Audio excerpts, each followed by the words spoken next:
구약 성경에 나오는 인물들은 신약 성경에 나오는 인물들을 미리 보여주는 예표다, 그렇게 이야기를 하고 있습니다. 예표라고 하는 말은 미리 알려주는 표징이다라는 그런 뜻입니다. 장래의 것을 미리 보여주는 그림자의 역할을 한다, 그렇게 이야기를 합니다. 예를 들어보면 인자한 아브라함은 하나님을 예표하는 인물입니다.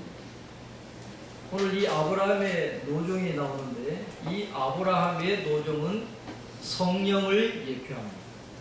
성령은 파라클레이토스라 그러는데 옆에서 돕는 분, 그런 뜻입니다. 성령은 옆에서 우리를 도와주시는 분입니다.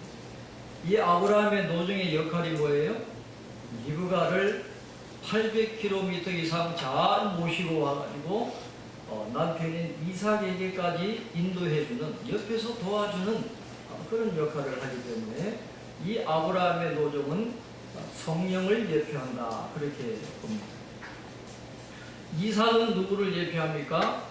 예수 그리스도를 예표하는 거예요. 모리아산으로 올라갈 때 나무를 메고 올라가잖아요. 그러니까 십자가를 지시고 올라가신 그 예수님. 그래서 이삭은 예수님을 예표합니다. 그러면 리브가 이삭의 신부는 누구를 예표할까요? 그리스도의 신부인 교회를 예표하고, 리브가는 오늘 저와 여러분이 장래에 예수님의 신부로 잘 성장해야 되는 우리들을 리브가가 예표를 하고 있습니다. 이 아브라함의 노정은 말씀드린 대로 성령을 예표합니다. 그 역할을 충실히 감당하고 있는데, 이 아브라함의 노정이 리브가와 그 가족들에게 그동안에 있었던 모든 일들을 진실되게 이야기하는 것이 창세기 24장 28절 이하에 기록이 되어져 있습니다. 34절에 보면 이 아브라함의 종이 이렇게 고백을 합니다. 그가 이르되 나는 아브라함의 종이니이다, 그렇게 이야기합니다. 여러분의 친족 아브라함의 종입니다. 종이라는 말은 나는 사명을 갖고 이곳에 왔습니다 하는 것을 밝히고 있는 것이죠. 그러면서 40절에 보면 그가 이렇게 이야기합니다.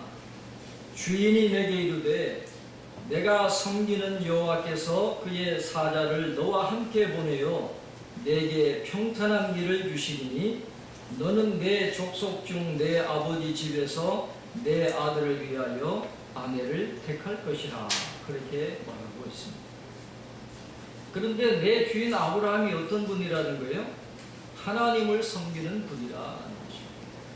하나님을 섬기는 내 주인 아브라함이 자기 아들 이삭의 신부감을 구할 때에 나를 이곳까지 친족 중에서 선택해서 데리고 오라고 나를 이곳까지 보냈습니다. 그런데 지금 이곳까지 오는 모든 여정 가운데 하나님이 친히 나의 길을 인도해 주셨습니다 하는 것을 지금 쭉 이야기를 하고 있습니다. 오늘 48절부터 49절까지 한번 말씀을 읽겠습니다. 48절, 49절 우리 한번 같이 읽겠습니다. 내 주인 아브라함의 하나님 여호와께서 나를 바른 길로 인도하사 나의 주인의 동생의 딸을 그의 아들을 위하여 택하게 하셨으므로 내가 머리를 숙여 그에게 경배하고 찬송하였나이다. 이제 당신들이 인자함과 진실함으로 내 주인을 대접하려거든 내게 알게 해주시고, 그렇지 아니할지라도 내게 알게 해주셔서 내가 우로든지 좌로든지 행하게 하소서. 아멘.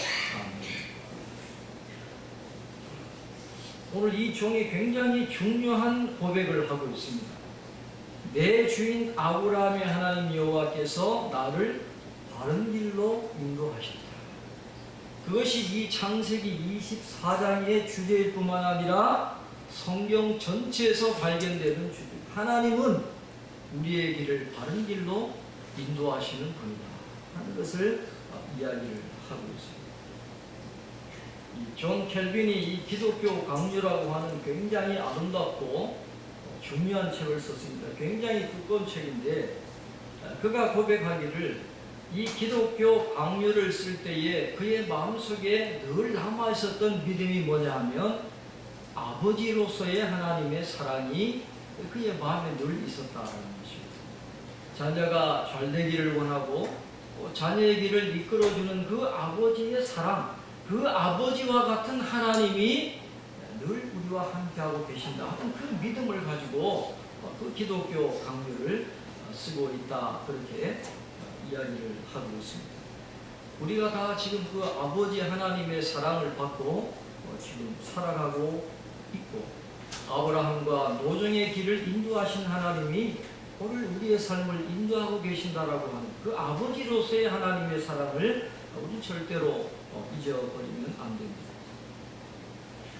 최근에 그 세계적인 성악가인 소프라노 조수미 최근에 머더라고 하는, 어머니라고 하는 음반을 냈습니다.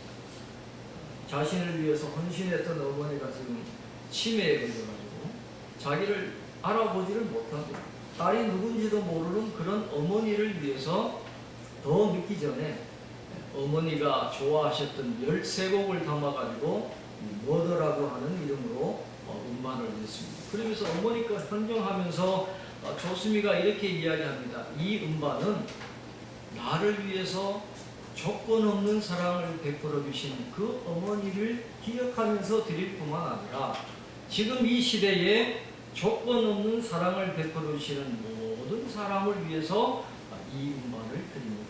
그렇게 이야기합니다. 누군가가 조건 없는 사랑을 베풀어 줬기 때문에 우리가 이 자리에 있는 건데, 그 사랑도 귀하지만 하나님의 사랑은 거기에 비할 길이 없다라는 거예요. 그 인간의 부모님의 사랑보다도 더 귀한 하나님의 그 사랑, 그 아버지로서의 사랑이 우리에게를 인도하고 계신다라는 것을 우리는 잊어버리면 안 된다는 것이죠.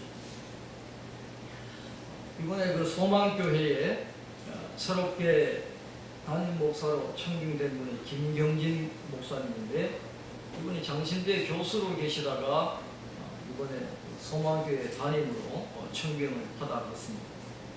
그분이 소망교회 담임 목사로 청빙된 이 스토리가 있더라고요. 과거에 그 공산당을 피해가지고 여러 목사님들이 북한에서 남한으로 내려오셨어요. 근데 너무 급작하게 이 목숨을 구하다 보니까 처자를 데리고 오지를 못하셨어요. 그래서 목사님들이 혈혈단신으로 혼자 이 남한으로 내려와가지고 열심히 목회를 하셔가지고 그분들이 다 큰 교회 목사님들이 되었어요. 그런데 교회가 커지다 보니까 목사님은 혼자잖아요. 그러니까 교인들이 말이 많아요. 목사님 혼자 계시면 좀 불미스러운 일이 나잖아요.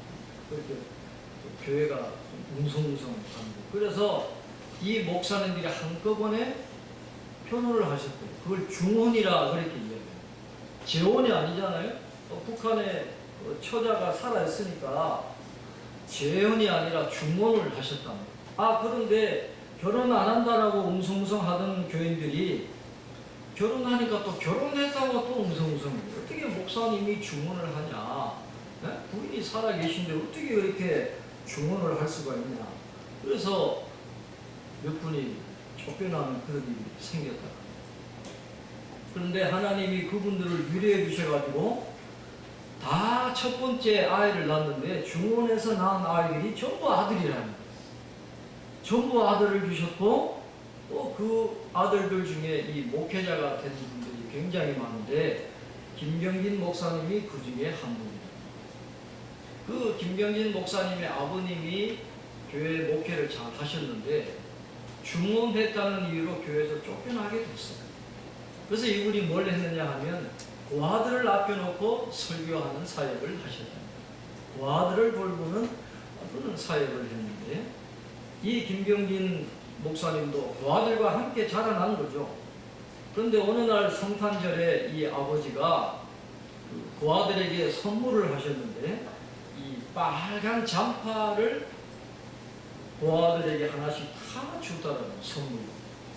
그런데 아들인 자기에게는 정작 안 주시더라는 거예요. 그러니까 어린 마음에 상처를 받아가지고 아버지한테 대들었대요. 왜 나는 안 줍니까? 그랬더니 아버지가 측은한 눈빛이 아니라 사랑스러운 눈빛으로 보더니 야 이놈아 너는 아버지가 있잖아. 그렇게 이야기를 하는 거예요. 그래서 당신은 자기는 그 말의 뜻을 이해를 못했지만 지금은 이해한다라고 그렇게 이야기하면서 그 내용을 자기 속에서 썼더니 소망교회 장로님들이 거기에 감동을 받아가지고 자기가 담임 목사로 청빙을 받아노라 그렇게 이야기를 하는 거예요. 그 아버지 목사님이 그 아들에게 했던 그 말, 야 이놈아 너는 아버지가 있잖아.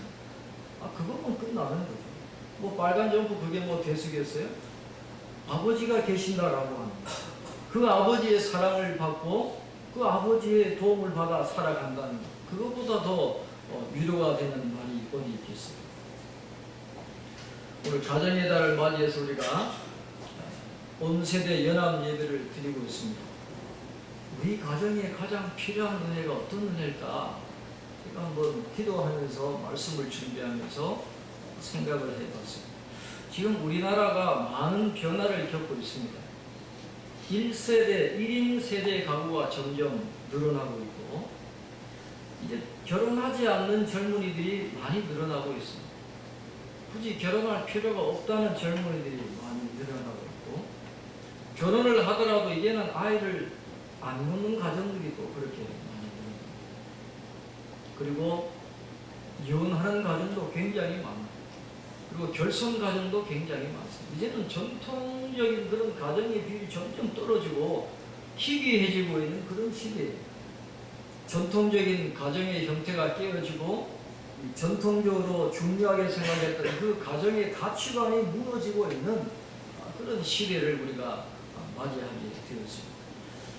그래서 이제 교회 안에서도 과거처럼 가정을 그렇게 강조할 수가 없어졌다라는 거예요. 사랑하라는 말 누가 모릅니까? 사랑해야 된다는 거 다 알죠? 근데 그분들이 그러는 거예요. 사랑해야 되는 거 내가 모릅니까? 사랑하고 싶어도 사랑할 사람이 없는데 뭘 자꾸 사랑하라 그러냐고 그렇게 이야기를 한다라는 거예요. 그러니까 이게 참 교회 와서 말씀을 드리면 은혜를 받고 위로를 받아야 되는데 오히려 침이 되고 불안감을 느끼는 그런 시대가 우리나라가 지금 그런 시대예요. 참 안타까운 그런 형편인데 점점 이 서구 사회를 닮아가는 그런 안타까운 형편이 있습니다. 그러나 어떤 가정의 모습이든지 어떤 인생을 살아가고 있든지 아버지로서의 하나님의 사랑이 필요하지 않는 가정, 아버지로서의 하나님의 사랑이 필요하지 않는 인생은 없다라고 합니다. 하나님의 은혜, 하나님 아버지의 사랑의 돌보심을 받을 필요가 없는 사람은 이 세상에 아무도 없다라고 하는 것입니다. 아브라함과 함께 하시고 그의 여정을 인도하시고 이 아브라함의 그 노정의 길을 바른 길로 인도해 주신 그 아버지의 사랑, 아버지로서의 그 하나님의 사랑이 오늘 예배드리는 우리 모든 성도님들 가정에 또 예배드리는 한 분 한 분의 삶 속에 함께 하시는 그런 은혜가 있기를 주님으로 축원합니다. 우리 자녀들이 잘 되기를 부모님들은 다 바라고 있습니다. 근데 우리가 자녀들을 따라다니면서 지킬 수는 없잖아요. 24시간 아이들을 쫓아다니면서 가르칠 수는 없다라는 거죠. 그러면 우리가 할 수 있는 게 뭐가 있겠어요? 자녀들 위해서 기도할 수는 있다는 것입니다. 성 어거스틴이지만은 이 젊은 시절에는 굉장히 이 남봉꾼이었어요. 타락한 길을 걸어갔습니다. 장녀랑 같이 살면서 아기도 놓기도 하고요. 굉장히 타락한 삶을 살았지만은 이 모니카의 어머니는 기도를 포기하지 않았어요. 그렇게 타락의 길로 걸어가는 그 아들을 위해서 큰 눈물을 흘려 기도하던 그 모니카 너무 답답해가지고 암브로스 감독을 찾아갔습니다. 그 암브로시우스 감독을 찾아가니까 그 감독이 모니카에게 이렇게 이야기를 했답니다. 잘 될 테니까 그만 돌아가세요. 기도하는 자녀는 결코 멸망하지 않습니다. 그렇게 이야기를 하고 돌려보는. 그래서 이 모니카는 낙심하지 않고 끊임없이 타락의 길로 가는 어거스틴을 위해서 눈물을 흘려 기도하니까 하나님이 그를 불쌍히 보시고 어거스틴을 돌이키시고 성 어거스틴을 위대한 하나님의 사랑으로 만들어주시는 그런 은혜를 경험하게 되었다는 것입니다. 우리가 일일이 자녀들을 가르치고 인도하지는 못해도 자녀들을 위해서 눈물을 흘려 기도하면 아버지의 사랑으로 함께 하신 하나님이 자녀의 앞길을 지켜주시고 바른 길로 인도해 주시는 그런 은혜를 경험하게 될 줄 믿습니다. 오늘 본문은 우리가 또 한 가지 기억해야 될 것은 아버지와 같은 하나님의 사랑이 함께 하시고 우리의 삶을 인도하시지만은 그러나 인간이 해야 될 책임도 명확하게 있다는 것을 이야기합니다. 물론 하나님이 우리의 길을 인도하시죠. 그러나 그 인도함을 받기 위한 사람이 해야 할 도리가 있다는 것입니다. 오늘 아브라함의 노정이 어땠습니까? 주인과 맹세한 그 맹세를 충실하게 지켰잖아요. 그리고 가는 길에 늘 하나님 앞에 기도하면서 하나님 앞에 순종하는 그런 길로 나아가니까 하나님이 전체적으로 그의 삶을 인도해 주신 것처럼 우리도 기도하고 하나님 앞에 순종하는 그런 마음의 자세로 나아가야 하나님의 인도하심을 우리가 경험하게 된다라는 것입니다. 이것을 절대로 잊어버리면 안 됩니다. 아브라함의 노정이 지금까지의 그 하나님의 은혜를 쭉 이야기하면서 빨리 결정해달라 독촉을 하죠. 그러니까 이제 라반과 부두엘이 대답하는 장면이 50절 이하에 기록이 되어져 있습니다. 그들이 이렇게 이야기합니다. 이 일이 여호와께로 말미암았으니 우리는 가부를 말할 수 없노라. 리브가가 당신 앞에 있으니 데리고 가서 여호와의 명령대로 그를 당신의 주인의 아들의 아내가 되게 하라. 하나님이 아시는데 우리가 어떻게 거절합니까? 리브가를 데리고 가서 당신의 그 주인의 아들 이삭의 아내가 되게 하십시오. 그러니까 하나님을 찬송하면서 그가 이렇게 행동합니다. 53절에 이렇게 되어 있습니다. 53절을 한번 같이 읽겠습니다. 은금 괴물과 의복을 꺼내어 리브가에게 주고 그의 오라버니와 어머니에게도 보물을 줍니다. 이 아브라함의 노종이 리브가와 그의 오라버니와 어머니에게 은금 폐물과 의복을 선물로 주면서 의도했던 바가 무엇인가요? 35절에 보면 이 아브라함의 노종이 아브라함에 대해서 이렇게 이야기합니다. 여호와께서 나의 주인에게 크게 복을 주시어 장성하게 하시되 소와 양과 은금과 종들과 낙타와 나귀를 그에게 주셨고, 하나님이 아브라함에게 어마어마한 복을 주셨다라는 것입니다. 지금 제가 여러분에게 드리는 이 선물은 그 아브라함의 집에 있는 그 엄청난 그 구에는 비교할 바가 되지 못하다라는 거예요. 이것이 우리에게 주는 영적인 교훈이 있습니다. 지금 리브가와 그 오빠와 어머니들이 받았던 그 선물, 그것만 보지 말라라는 거예요. 그것은 곧 뭘 보여주는 거예요? 뭘 예표하는 거예요? 아브라함의 집에 있는 그 놀라운 부를 단지 미리 맛보게 하는 그림자에 불과하다는 것입니다. 오늘 여기에서 우리에게 주시는 영적인 교훈은, 하나님은 이 세상에서 우리가 누리는 것이 많이 있죠. 그러나 그것이 다가 아니라는 거예요. 그것을 통해서 하나님은 우리가 뭘 보기를 원하세요? 저 천국에서 누릴 그 영원한 영광과 그런 놀라운 축복을 하나님은 바라보기를 원하고 계신다. 이 세상에 귀한 건 많이 있습니다. 소중한 건 많이 있고 우리를 기쁘게 하는 건 많이 있지만, 그러나 그게 다가 아니라는 거예요. 하나님은 우리의 눈을 들어서 천국을 바라보기를 원하시고 그곳을 바라보면서 신앙생활하기를 하나님은 원하고 계신다.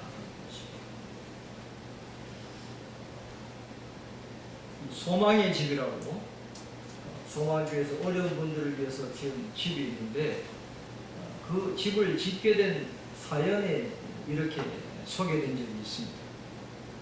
박선희 목사님이 소망교회를 담임하고 계실 때에 어떤 부잣집 며느리 한 분이 그 교회에 등록을 하셨고요. 전혀 신앙생활을 하지 않던 분인데 어떤 계기로 이제 그 교회에 등록을 하셨는데 이분이 어떤 분이냐? 다이아몬드 매니아였다. 다이아몬드를 너무 좋아해가지고 이 다이아몬드를 보면 사람이 완전히 돌아버린다. 그래서 이 백화점 같은 데 가가지고 자기 마음에 드는 다이아몬드가 있으면 1시간 이상을 꼼짝을 하지 않고 그 다이아몬드를 바라보고 있다. 그런데 이분은 그렇게 필이 꽂히면 그 다이아몬드를 사지 않고는 견딜 수가 없더라. 그래서 남편에게 이야기한답니다. 이 다이아몬드를 사주지 않으면 내 곁에 훨씬 더 하지 마. 그렇게 이야기하면 남편이 어떻게 해요? 사줄 수밖에 없죠. 돈은 있으니까 그 부인이 원하는 다이아몬드를 다 사주는 그렇게 사모은 다이아몬드가 집에 엄청나게 많이 있는데 문제는 이제 이분이 은혜를 받으니까 그게 이제 문제가 됩니다. 이분이 신앙생활을 하면서 은혜를 많이 받고 이제 신앙생활을 열심히 해야 되겠다 그랬는데 문제가 뭡니까? 이 바깥에 나오면 늘 집에 있는 다이아몬드가 이제 걱정이 되는 거예요. 혹시 도둑이 들어서 훔쳐가지는 않을까? 이 가출부 아줌마가 훔쳐가지는 않을까? 늘 이 다이아몬드 생각 때문에 신앙생활을 하려고 해도 이게 거친돌이 되는 거예요. 이래서는 안 되겠다. 그래서 결심을 하고 다이아몬드를 싸들고 곽 목사님을 찾아왔더라고요. 목사님, 제가 신앙생활을 하고 은혜를 받아서 열심히 해보려고 그러는데 이게 장애물이 돼서 도저히 안 되겠습니다. 제가 이것을 드릴 테니까 이 다이아몬드를 팔아가지고 정말 좋은 일에 써 주셨으면 감사하겠습니다. 그리고 그 다이아몬드를 다 곽 목사님께 드렸다. 그러니까 다이아몬드가 얼마나 많았는지 그걸 팔아가지고 지은 집이 소망의 집이다. 그렇게 이야기를 하는 거죠. 그렇죠. 은혜 받으면 마땅히 그렇게 돼야 되는 거예요. 은혜 받게 되면 세상의 보물이 더 이상 보물로 안 보이는 거예요. 사도 바울이 그 좋던 거 다 분토록 배설물로 여기는 것처럼 그런 변화가 오게 되는 겁니다. 하나님은 우리에게 그걸 원하세요. 이 세상에 귀한 건 많이 있지만은 그걸 보지 말라라는 거예요. 그 보화를 하늘에다 쌓아놓으라. 천국에다가 쌓아놓아야 그렇게 우리에게 말씀을 하고 있습니다. 오늘 이 말씀보다 더 복음을 더 잘 표현하는 본문은 없습니다. 가나안에도 아름답고 교양 있는 여자들이 많이 있었어요. 그러나 하나님은 가나안에 있는 여인들 중에서 이삭의 아내를 고르는 것이 아니라 저 멀리 있는 메소포타미아에 있는 친족들 중에서 리브가를 이삭의 아내로 선택을 했습니다. 아마 모르긴 해도 리브가가 만약에 이삭의 종으로 가라 그래도 갔을 것 같아요. 그러나 하나님은 그를 종으로 부르지 아니하시고 아브라함 집에 가장 존귀한 자리를 준비해 놓고 리브가를 데리고 갔다는 것입니다.